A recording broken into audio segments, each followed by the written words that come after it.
ଖାଇବାକୁ ପଶିଗଲା। ସେଇଠୁ ସେଇଠୁ କଣ ହେଲା? ଲୋକମାନଙ୍କୁ ହାତ ବଢେଇ ଡାକିଲା, ଇଏ କୋଉଠି ଅଛ? ଆସ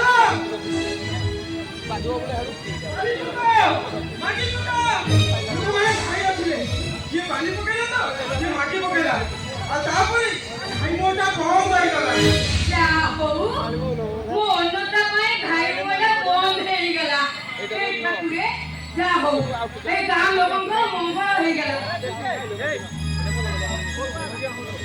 ସେଇରେ ମୋ ପୁଅ ଅନ୍ନଟା ସେ ବାଲି ମାଟି ଭିତରେ ତ ପହଲଟା ବୁଦ୍ଧି ହେଇଗଲା।